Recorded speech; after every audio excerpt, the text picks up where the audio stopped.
मनुष्य का जीवन हार और जीत, विजय और पराजय, सफलता और असफलता के मध्य झूलता रहता है। आपके साथ भी ऐसा होता होगा, है ना? जब आप सफल होते हैं, किसी चुनौती पर विजय पाते हैं, तो मन प्रसन्नता से आनंद के उपवन में झूमने लगता है, और जब आप असफल होते हैं, तब मन दुख और पीड़ा के सागर में डूबने लगता है। परंतु वास्तव में सफलता और असफलता है क्या? तनिक ध्यान से सोचिए। ये केवल हमारी मनोस्थिति मात्र है। हमारी पराजय तब नहीं होती जब हमारा शत्रु विजय प्राप्त कर ले। हमारी पराजय तब होती है जब हम पराजय स्वीकार करें। हम असफल तब नहीं होते जब हम लक्ष्य न पा सके। हम असफल तब होते हैं जब हम प्रयास करना बंद कर दें। इसलिए प्रयास करते रहें और हार ना माने, क्योंकि जिस दिन आप हार स्वीकारना बंद कर देंगे, जीत आपके चरणों में होगी। सबने बरगद के वृक्ष को तो देखा ही होगा। क्या आपको ज्ञात है, बरगद के वृक्ष के बीज का आकार राई से भी छोटा होता है, परंतु बरगद का वृक्ष संसार के महाकाय वृक्षों में जाना जाता है। जब उसका जन्म होता है, तब उसमें वो जटाएं, वो शाखाएं नहीं होती, परंतु जैसे जैसे उसका विस्तार होता है, जैसे जैसे वो अधिक शाखाओं का भार उठाता है, अधिक पत्तियों का सृजन करता है, वैसे वैसे उसकी शाखाएं जटाएं बनकर जड़ तक पहुंचती है और इस वृक्ष को सहारा देती है। ये जीवन का बहुत महत्वपूर्ण पथ है। बिना लोभ लालच शुभ कार्य करें, अन्य लोगों की सहायता करें। धीरे धीरे आपने जिनकी सहायता की, वो आपके सहायक बनते जाएं, आपकी जड़ों को और बलशाली बनाएंगे, आयु, मान और आकार बढ़ाएंगे। सहजीवन, सहायता और निष्काम कर्म आपको मृत्यु के पश्चात भी मरने नहीं देगा, आपको अमर रखेगा। हमारा शरीर प्रकृति का एक महान आविष्कार है। इससे जटिल संरचना संसार में और कोई नहीं। हमारा शरीर जितना जटिल है, यदि इसे ठीक से जाना जाए, तो इससे अधिक सरल ज्ञान देने वाला और कोई नहीं। हमारे शरीर में 5 इंद्रियां होती हैं, जो हमें भाव, गुण और वस्तुओं का बोध कराती हैं। हमारे पास आंखें, नाक है, स्पर्श के लिए त्वचा है, कान है और जीभा है। सबका भिन्न भिन्न कार्य है। आंखों से देखना, कानों से सुनना, नथनों से श्वास लेना, त्वचा से स्पर्श करना और जीभा से स्वाद लेना। परंतु क्या आपने कभी सोचा कि प्रकृति ने हमें 2 आंखें दी, 2 नथनें दी, 2 कान दी, स्पर्श के लिए ये पूरा शरीर दिया, परंतु जीभा केवल 1 दी? ऐसा क्यों? क्योंकि प्रकृति चाहती है कि हम देखें अधिक, सुने अधिक और ज्ञान अधिक अर्जित करें, बोले कम। क्योंकि अधिक वाचाल नाश को निमंत्रण देता है। स्मरण रखिएगा।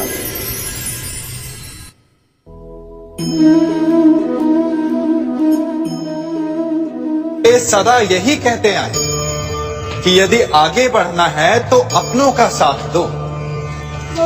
सत्य कहते हैं, अपनों का साथ देना ही चाहिए, परंतु साथ देने से पूर्व ये अवश्य पहचान लेना चाहिए कि अपने हैं कौन। क्या अपने वही होते हैं जिनके साथ हमारा रक्त संबंध होता है, या अपने मित्र? अपने वो होते हैं जो हमें सद्कार्य के लिए प्रेरित करें, हमें आगे बढ़ाएं, हमारा साथ दें, और वो जिनका साथ देने से समाज का नाश, धर्म की हानि।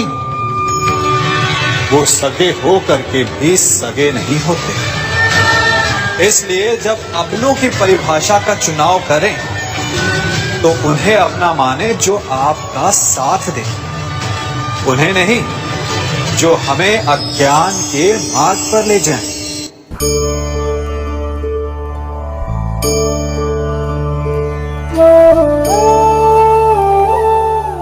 आप जिनसे प्रेम करते हैं सदा उनके समीप रहना चाहते हैं, नहीं चाहते कि कभी अपनों से दूर होना पड़े, बिछड़ना पड़े। परंतु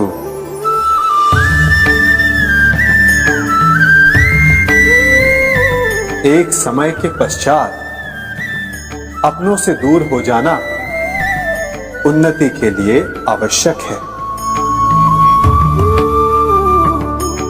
आप माता पिता हैं। यदि आप अपनी संतान के जीवन के हर पग पर उनका मार्गदर्शन करते रहेंगे तो आपकी संतान स्वयं मार्ग चुनना कैसे सीखेगी? मार्ग के कांटों से स्वयं को बचाना कैसे सीखेगी? इसीलिए एक समय के पश्चात अपनों से बनाई गई दूरी सदा लाभदायक रहती है। आज मैं आप सबको एक कथा सुनाता हूं।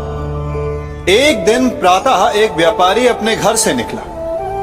घर से निकलते ही एक बिल्ली ने उस व्यापारी का मार्ग काट दिया। व्यापारी घबरा गया। वो फिर से घर लौट गया और शुभ घड़ी की प्रतीक्षा करने लगा।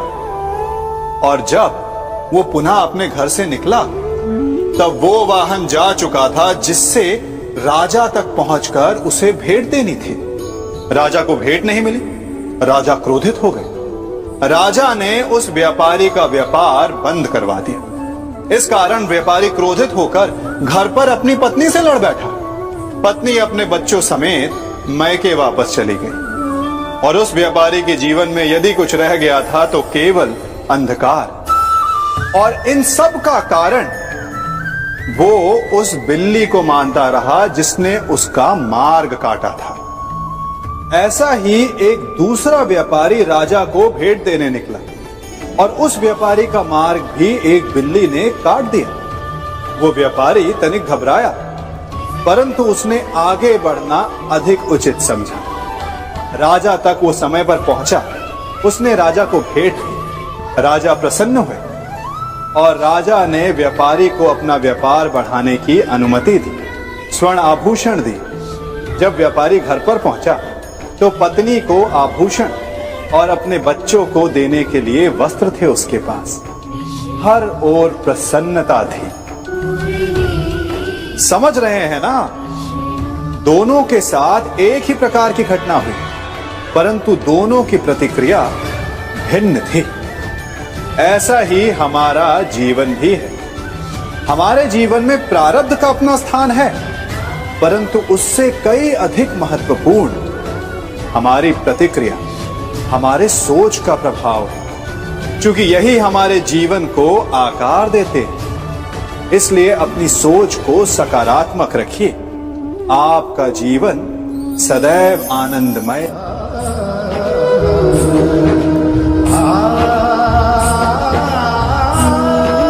हम सभी अपने जीवन में कोई ना कोई कार्य करते हैं। कार्य करते हैं तो थकान की अनुभूति होती है और यदि थकान ना उतरे तो कार्य करने का मन नहीं करता। हम आशा करते हैं कि कदाचित एक दिन में 24 के स्थान पर 26 घंटे होते तो आराम करने के लिए हमें और अधिक समय मिल जाता। हमें ऐसा अनुभव होता है कि हम बहुत अधिक कार्य कर रहे हैं, है ना? परंतु क्या आपने कभी सोचा है कि जो लोग संसार में सफल हैं, उनके पास भी सफल होने के लिए दिन में केवल 24 घंटे थे, तो फिर वो सफल क्यों है? इसका एक छोटा सा रहस्य है। वो कार्य चुनते हैं जो उन्हें प्रिय है, जिसे करने में उन्हें आनंद आता है। उन्हें लगता ही नहीं कि वो कार्य कर रहे हैं, उन्हें लगता है कि वो प्रतिपल आनंद मना रहे हैं। और जब आप आनंद मनाते हैं तो थकान कैसी? इसलिए यदि आप जीवन में कोई भी कार्य करें तो वो आपके मन को भाना चाहिए, या जो कार्य आप कर रहे हैं उसे अपने मन को भा देने दो। सफलता आपको मिलेगी। कभी सोचा है हमारा जीवन भी उस रेत की घड़ी की भांति है? जो रेत नीचे गिर चुकी है वो हमारा अतीत है, जो अब भी ऊपर है वो हमारा आने वाला भविष्य है, और वर्तमान ये संकुचित स्थल है जहां से धीरे धीरे करके रेत गिर रही है।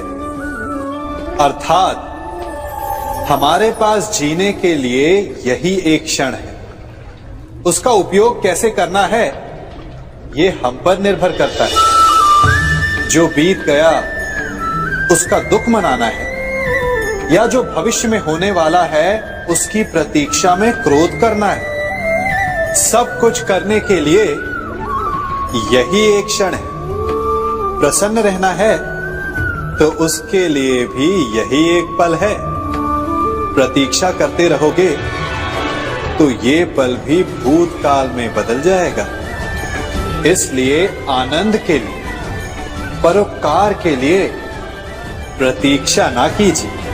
आपके पास जो पल है उनका भरपूर सदुपयोग कीजिए, क्योंकि इस घड़ी को पलटकर आप फिर से समय अवश्य गिन सकते हैं, परंतु अपना बीता हुआ समय आप वापस नहीं लौटा पाएंगे।